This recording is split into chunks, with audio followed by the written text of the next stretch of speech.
European football back this midweek. Thursday for Barcelona Galatasaray, Ali. What chance for Galatasaray against an ever-improving Barcelona side?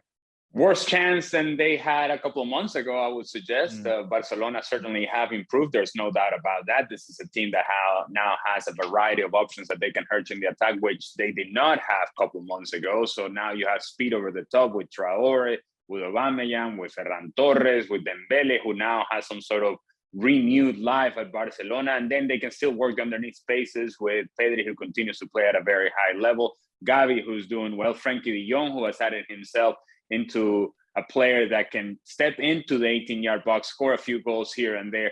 Defensively, they still have their issues, but there is a consistency now to Barcelona that certainly was not there a couple of months ago. And then the variety in attack allows this team to then hurt you in so many different ways. And now Barcelona seems to be the favorite to run away with Europa League, and certainly a team that is poised to finish in the top four in LaLiga. And if they do both of those things, then I think Xavi can turn this into a successful season and say, you know what? It was disappointing early. We came in, we made some changes, we made some acquisitions, and now we're trending in the correct direction. If you watched them against Athletic Club when they won 4-0, they were rampant, they were outstanding, albeit against a Bilbao side that had made 8 changes with the Copa del Rey tie in mind. So you're thinking, okay, they're on the right track, they're looking great, maybe not back to their best just yet. Then they went a goal down before turning things around at Elche. So what does that tell us about the mentality of a team in adversity, given the way that they're playing? It's important for Xavi to look at his team, be able to evaluate this group and know that not only are they willing and capable of beating a team like Athletic Club for nothing, but they're also willing and able of trailing against Elche in a team that they had, in a game that they had been much better than Elche. They had created opportunities. They hadn't been able to take advantage of those chances. Elche goes up 1-0. You go into halftime. And I think a lesser version of Barcelona, i.e. the Barcelona of a couple of months ago, would have had difficulties coming back in this game. In fact, I would suggest that there's no chance they were coming back because of all the frustration and all the doubts that they had within that locker room.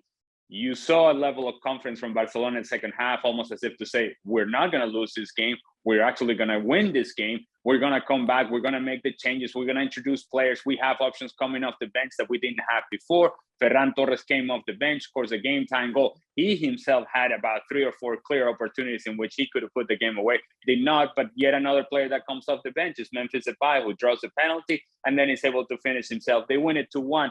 And that in itself, that result against Elche of 2-1, perhaps more important than the 4-0 against Athletic Club, in that you show that character that you just mentioned. You show that personality that Barcelona certainly did not have early on in the season.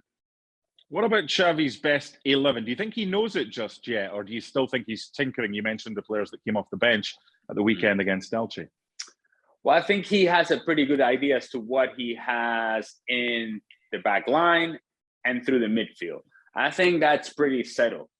But what he has in the final third is a lot of options. And I think the rotation is happening because he's trying to get people to match up to the teams that they're playing against and who they think may be a better option for them. And so he'll use Traore one time, he'll use Dembele the next time, he'll use Aubameyang down the middle, Ferran Torres down the left, sometimes he pushes Gavi down the left. It's all about matchups now for Xavi, and he's just trying to figure out, okay, in this specific game, what player seems to make sense? But that's a good problem to have if you're a coach, because he didn't have that problem before. Before he was asking, oh my goodness, do we really need to bring Luke de Jong on to score a goal for us? Is this really the option that we have? Whereas now is, okay, we can bring Luke de Jong if we want to, but we also have all these other options that we can utilize. So for me, he knows what he wants out of his back line. He knows what he wants out of that midfield. But then in the front third, what he's looking for is, okay, matchups, how do they benefit us, and how do we take advantage of the team that we're playing against?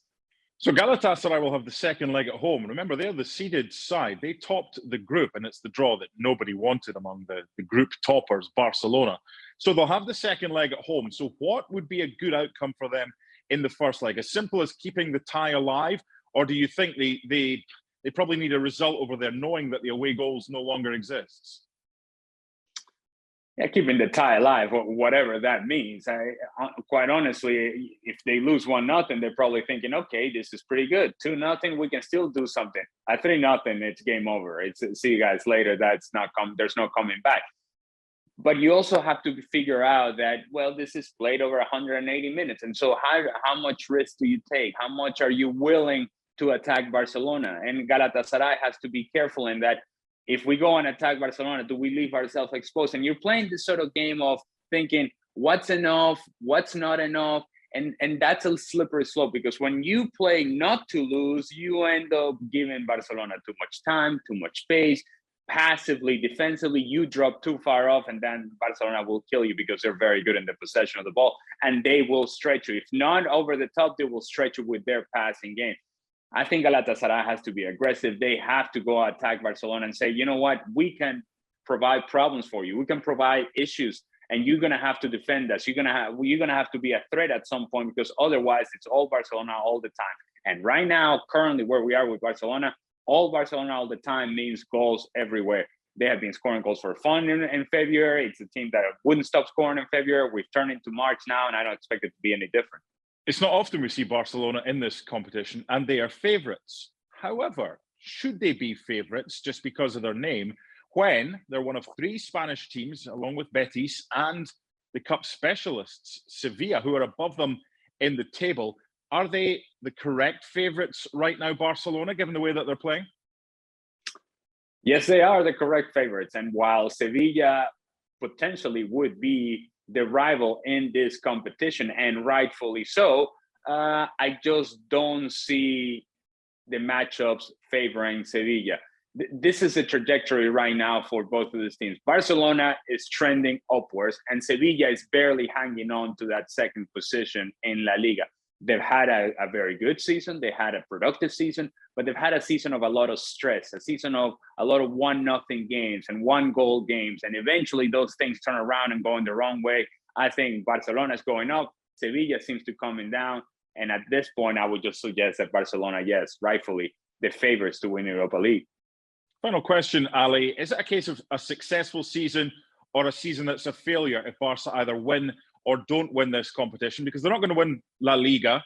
They might get top 4, probably likely. They're out of Copa del Rey. So if they can win the Europa League, is that then a successful season for them?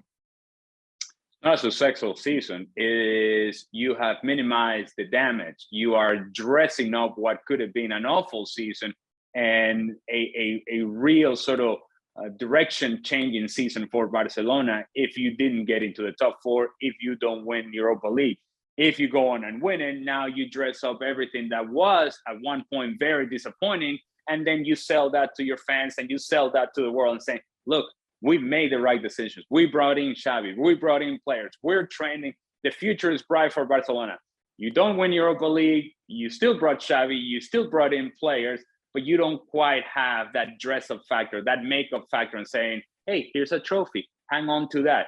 I think Europa League is important just for that very reason, that you have a trophy that you can lift at the end of the season. You can feel very good about yourself coming next year. Full coverage of the Europa League right here at ESPN FC. Well, thank you very much for watching ESPN on YouTube. For more sports highlights and analysis, be sure to download the ESPN app. And for live streaming, premium content, and let's not forget as well, ESPN FC 7 days a week. Subscribe to ESPN Plus.